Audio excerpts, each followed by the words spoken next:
Is it true that Christ Church is stricter on the word of wisdom than LDS? It is true. Welcome to Gospel Tangents, the best source for Mormon history, science, and theology. I'm Rick Bennett. In our final conversation with the temple president and matron for Christ Church Temple, Dan and Ann Hatch, we're going to talk about why they're stricter on the word of wisdom, even more so than the LDS. We'll also talk about the revealed hymns that they have in their church and their articles of faith, which are expanded and customized for their church. So you won't want to miss this conversation. Check it out. Can I ask a hard question? You can ask. So Joe Jessup said there were three pillars of fundamentalism: polygamy, Adam God, and the race span. Now, I've asked Benjamin, I think off camera, not on camera, but I want to ask you guys, if a black member wanted to become, could they be baptized? They could be baptized. They could be baptized. Yes. Could they come to the temple? They could come in here and for sure. And Could they there do again, baptisms for the dead? that I don't think so, but I don't know. They could probably be baptized for their family, but it depends on if they're ordained or not. Our ordination isn't automatic. You get baptized and you get ordained. It's all by revelation. Okay. And so, It doesn't matter who you are and what color you are. It's all by ordination and revelation for that. but that's probably as far as they could go? There again, I could not say because if Case-by-case basis. it's a case-by-case basis, right. So there are men that I've known that have been old enough to be elders without any problem, but when they've come and they've been baptized, they're only made or ordained into the Aaronic priesthood. And later, And stay there for a while yeah, for before they years. progress and get to become an elder. So And it's there again, it's by revelation as to what happens with them. I mean, I don't think that that's a pillar of our religion, honestly. I don't look at that other than the pillar is revelation is what guides and directs yeah, I would us. say that for us, it's, okay, polygamy is a part of it. It's one of the tenets of our religion. Just one. But it's not, it's interesting that he said those are three pillars, but I look at things like, we have continuous revelation, we have,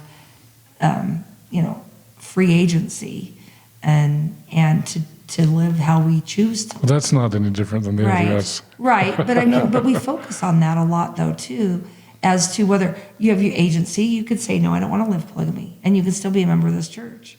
And you could still go to the temple and you could sit there and take care of those other ordinances without having to live that tenet. Focus. That isn't a pillar that we focus on here. And we focus on building our community, we focus on building up each other individually and saving souls.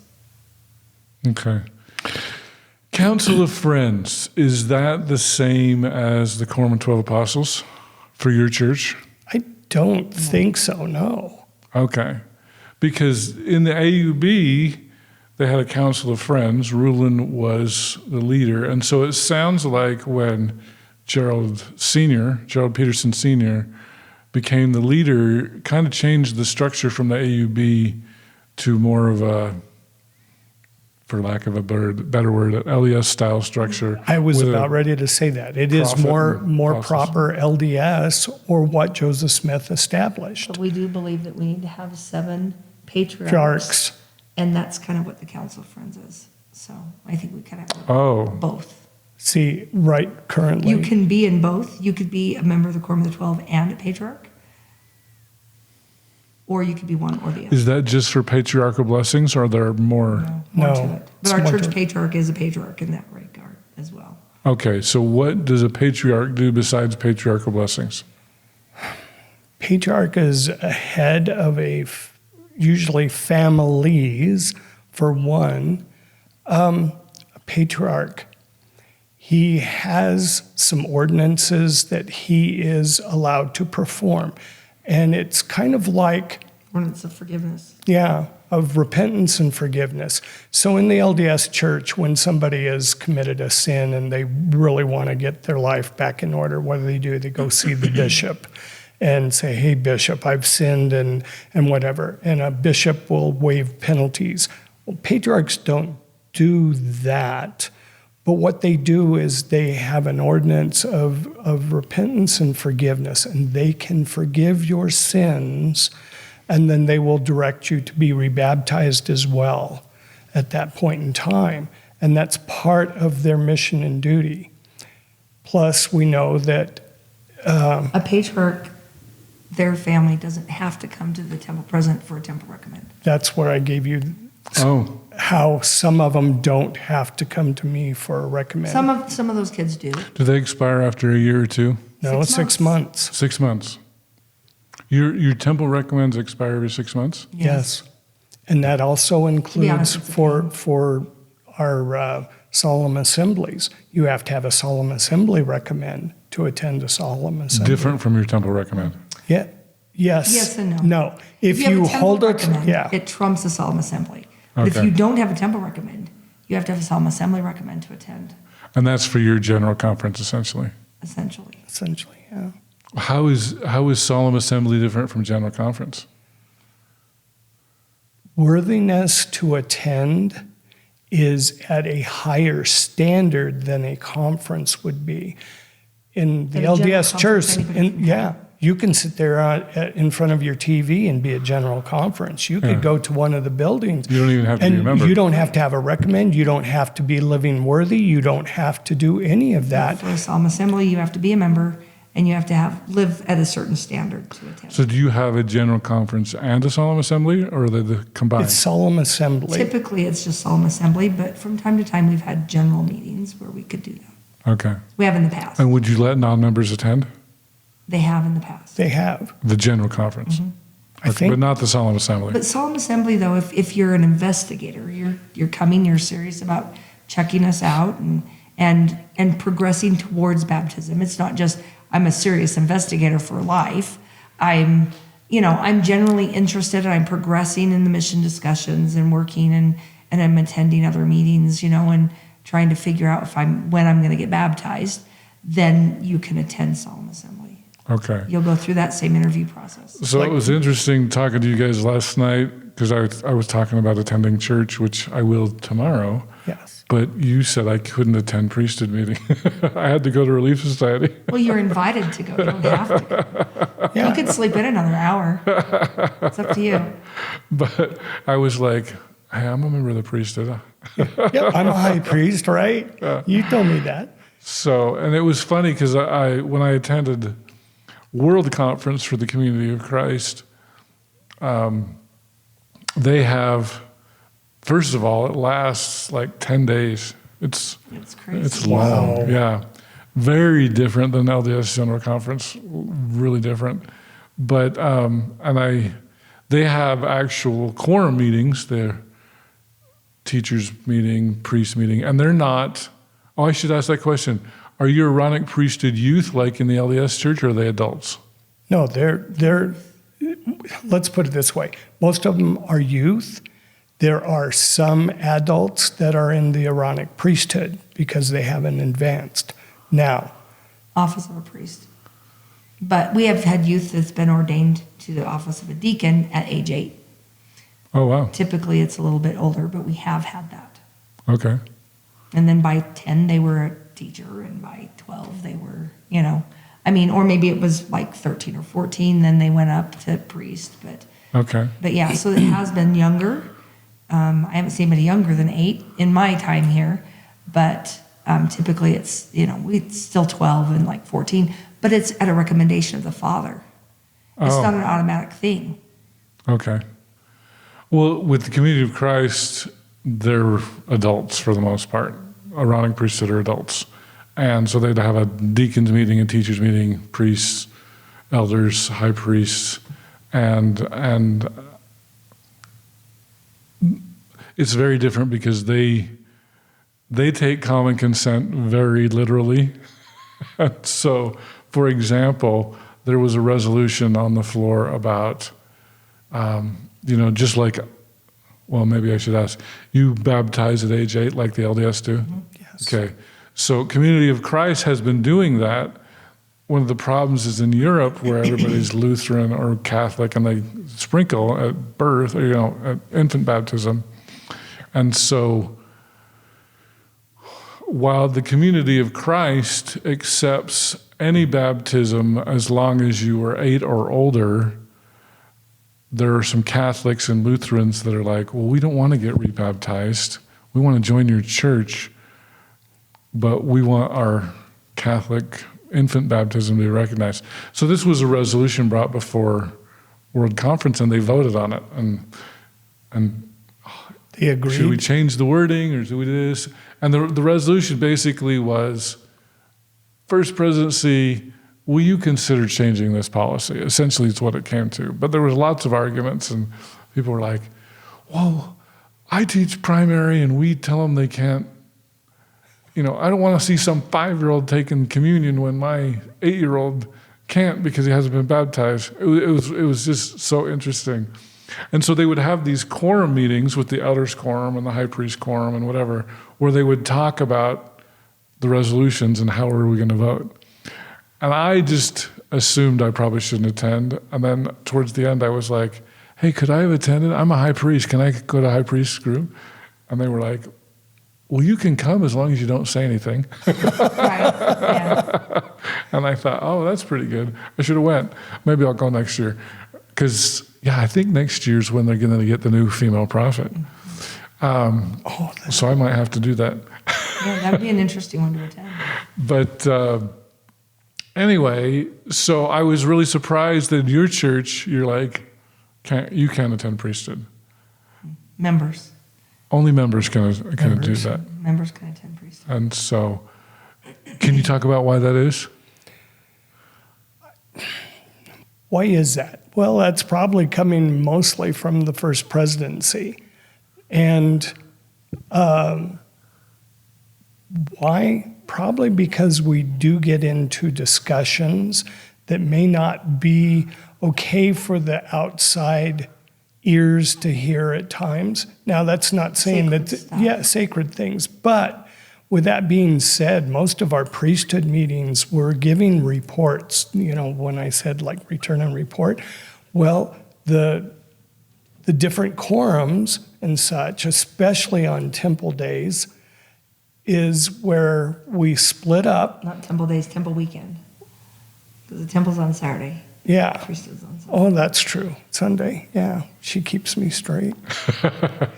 But what happens is after the temple session this following Sunday, then on those priesthood meetings, we separate into quorums to discuss certain things. For the quorum of the 12, we actually even meet an hour earlier, actually an hour and a half earlier before regular priesthood.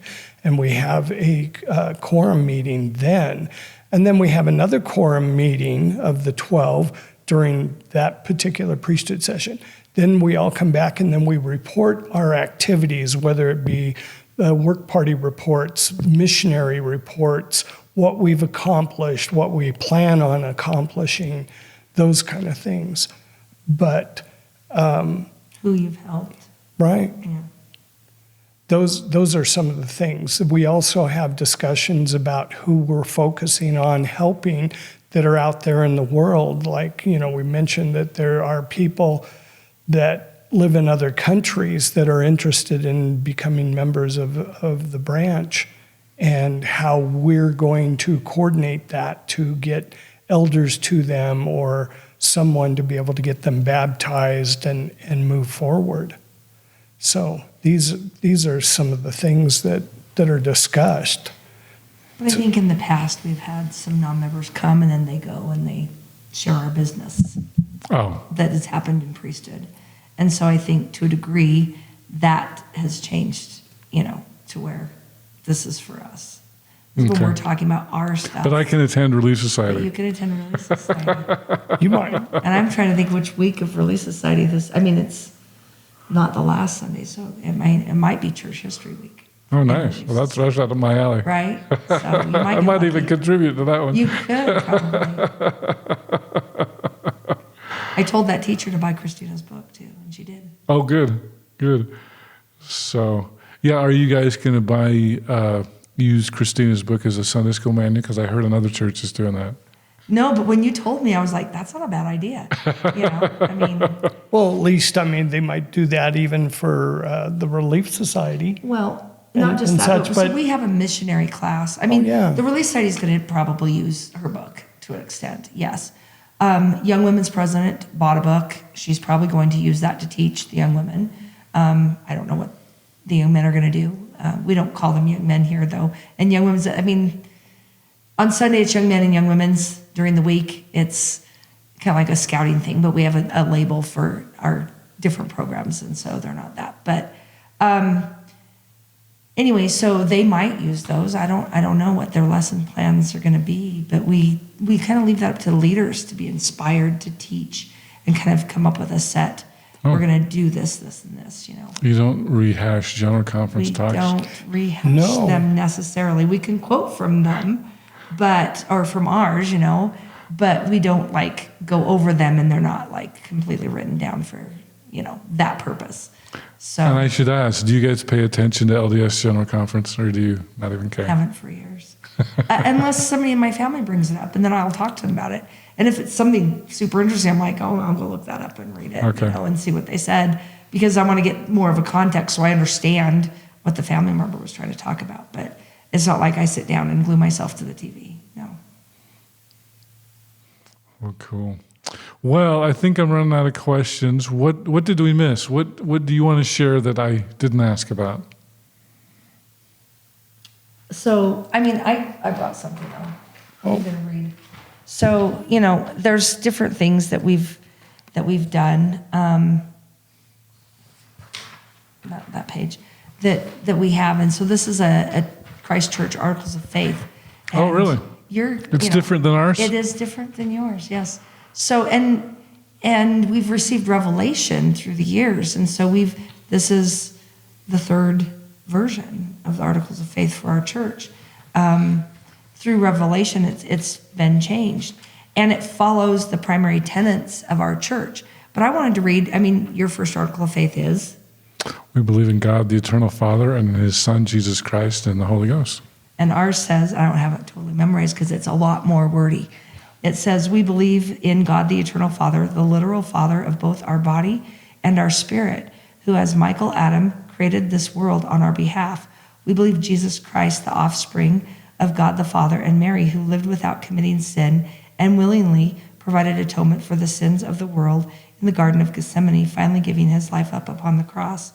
We believe in the Holy Ghost, the third member of the Godhead, the witness and testator who lived upon the earth at the head of this dispensation. Oh, wow.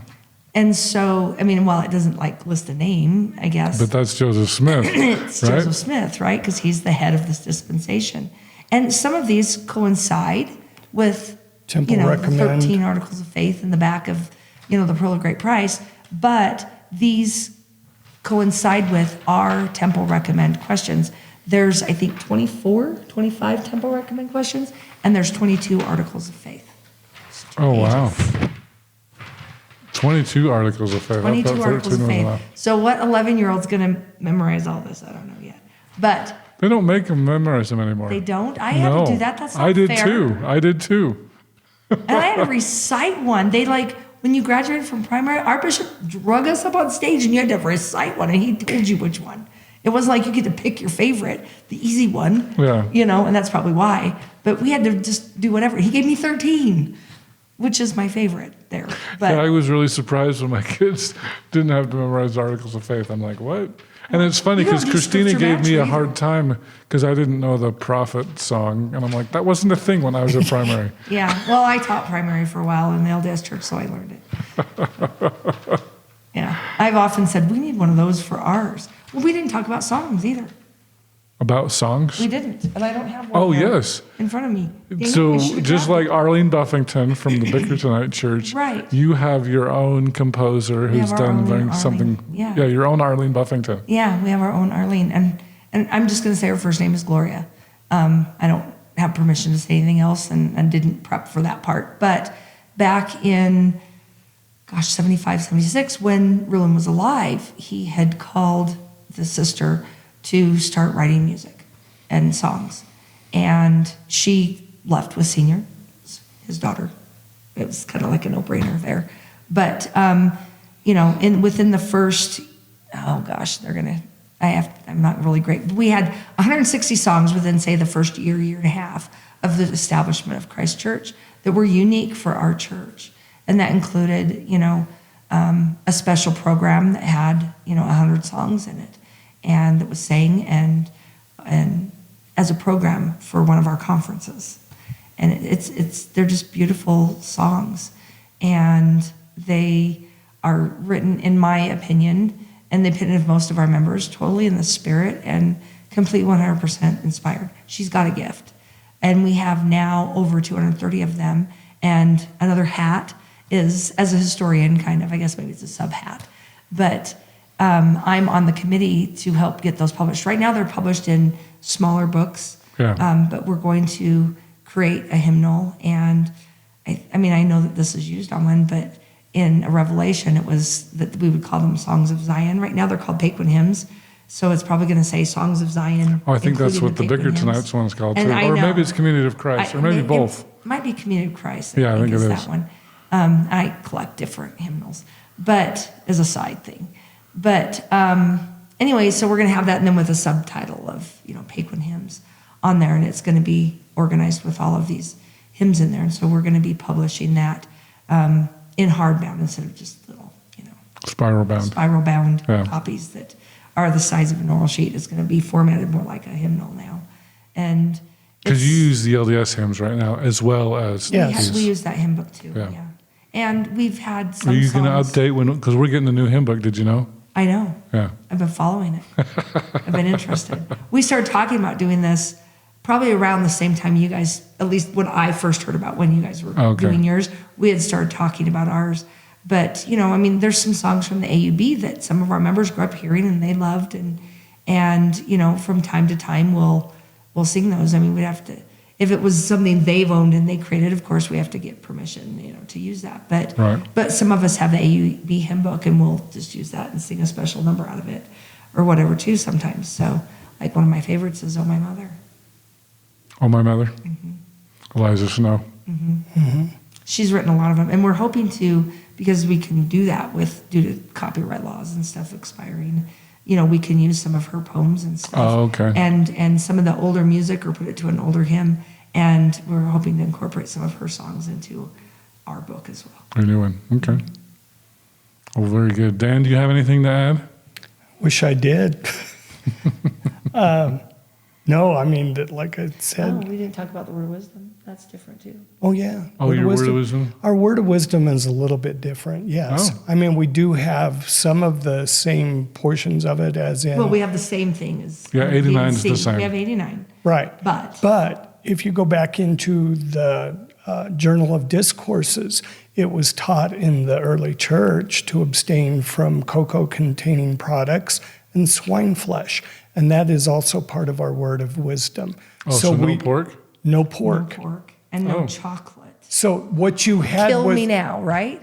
Oh my gosh. And That was I- the hardest thing. And I That went was the to hardest thing. Switzerland on my mission where we bought a chocolate bar every day for a while. Wow. Yeah, we had this. You guys can't take chocolate? I know. And Oh, my goodness. That's sad. Like no 20 chocolate years. ice cream or anything? No, You got to get vanilla or strawberry or or something else. Yeah. Yeah, strawberry. Pineapple. Yeah. Whatever. Neapolitan without the dark Without part. the chocolate. Right. Yeah. That's crazy. I know. So I have a fun story. You want to hear my fun David story? O. McKay said, because I think it was Talmadge wanted to get rid of chocolate, and he said, do you want to get rid of all the joy in life?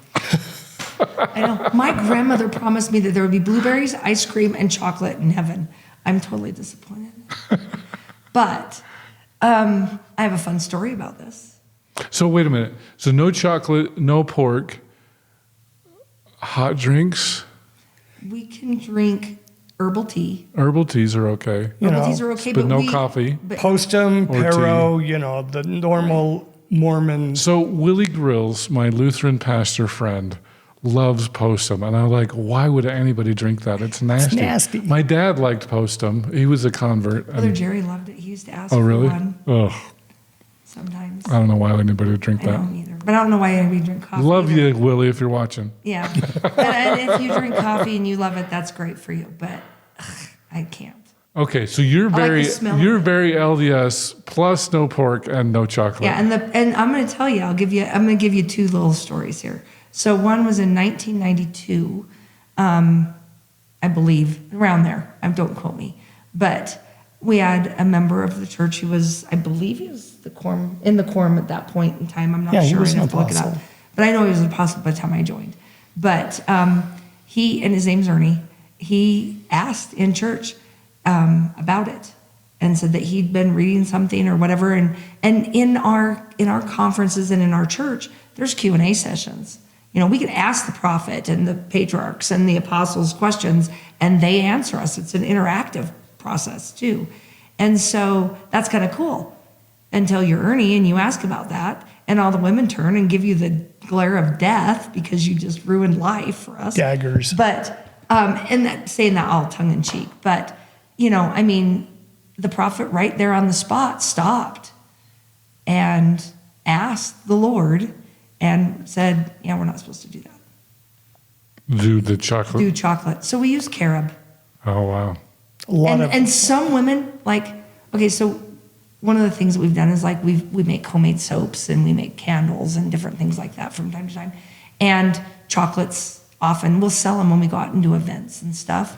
And so, you know, I have chocolate scented, you know, soap and candles, right? So that's okay. And well, yeah, I'm not eating it. So, but or like cocoa butter is used in that. Cocoa butter smells so good, and I was like, I'm not washing my hands. I'm gonna rub this in my skin. But you know, jokingly, I'm like telling these other women who grew up without chocolate in their lives, and sarcastically, they're a little deprived, I think. But you know, I was like, this smells so good. And one of the other sisters, I like the smell of it too. And this other one's like, that's awful. I don't know how you like it. You know, and I'm like, carob is a very acquired taste. It's like Postum, you know. Oh, wow. It's not, I mean, it's not as, I think Postum's worse. And I've gotten used to carob by now, 20 years. But I have a fun story about this. So as we're, you know, getting ready to join and the church, well, we've joined the church. Dan and I had been baptized, and we went home. We went to a conference, and we came home from that conference. And after a couple of days, you know, I mean, like the kids and mom noticed we're not eating certain things like pork and chocolate anymore. And No more bacon? in fact, we had, you know, year supply stuff, right? So I had bought my year supply of chocolate, and I had to give away. I bartered for things with my friends and family, but I gave like half a freezer of pork to my ex-husband, and Wow. I'm like, here, you guys can eat that over there or whatever, and stuff. But my mom's like, what's going on? And so we sat down and we talked to her because we were going to anyway. We were just waiting for the moment. And So she didn't know you joined this she didn't know church. we joined yet. Oh, No. well, even- she had met the missionaries that we had met. She'd been in those discussions, but she didn't know we went and joined and came home. And so we were having this discussion with her and talking to her. And she started studying. She's like, I want to read some things. You need to, you know, I mean, I want to know what you're doing. I mean, and I'm thinking, yeah, okay, here it comes, right? But, you know, eventually she's like, I think I want to be baptized. However, this was the first part of She December. couldn't do the chocolate thing. So growing up, there was a chocolate orange in the bottom, a real orange and a chocolate orange in the bottom of our stockings. It's December. She's like, I will not get baptized before Christmas. I'm eating my chocolate orange. Then when I get baptized, I'll be forgiven for that or whatever if it's a sin. So she waited until after Christmas to be baptized. Did you get chainsaws out to break the ice in the snow? No, she got baptized in a hot tub. Oh, good. It was all good. It was all good. But so that was, I think that's a kind of a little fun story about my mom, you know, to hear that she was like, no. And by the way, we'd already bought all of our stocking stuff before we became members. we became members. And so we had chocolate. And so the girls are like, score, because they didn't get baptized yet. So they could have it. But my mom's like, I get all the chocolate oranges. Soft drinks, Coke, Pepsi. We don't do Coke and Pepsi. Non-caffeinated beverages preferred. Oh, wow. Caffeine is we interpret hot drinks and that kind of thing, also kind of like a hard, Even caffeine. in cold drinks. Even in cold drinks. Okay. Not like Christina's iced coffee's okay. Oh, Is iced coffee okay? No? no, Okay. It's not in our church either. no. Neither's hot chocolate. It's hot caramel. Hot chocolate's perfectly fine. In reality, we're probably more alike than different. Oh, I know. I feel like you guys, like, you're cousins. We are. We are. Literally. Oh, yeah, we're 10th cousins. Yeah. Twice removed. We didn't check you, We John, didn't Dan. check. So we'll have to check. Yeah. Okay. We'll do that. We'll make that a priority. All right. Is there anything else? Not that I can think of. Yeah, I'll probably remember something later, and then you can figure out a podcast, a couple years down the road. All right. We'll go over something. All right.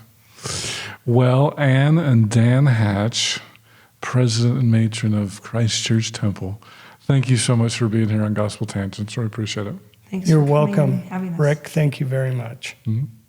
I hope you enjoyed our conversation with Dan and Ann Hatch. Dan and Ann, thank you so much for your hospitality and for showing me through the temple and your community. It was super fun. In our next conversation, I've got a repeat guest, Dr. Margaret Toscano. We're going to discuss an interesting book. Our purpose today is for me to do a reaction to Sarah Patterson's book on the September 6th and the struggle for the soul of Mormonism, Yes. which came out last September. Right. I think it was like the end of September. Right. Barely caught it in. Right. So it came out as a 30-year sort of retrospective, I guess you could say. Yeah. Thanks for listening, and I hope you to continue to enjoy Gospel Tangents. Consider becoming a Patreon or go to gospeltangents.com/shop, and you can get a cool tie, a hat, or even a nice mug. You can also get a sweatshirt. So check it out at gospeltangents.com/shop.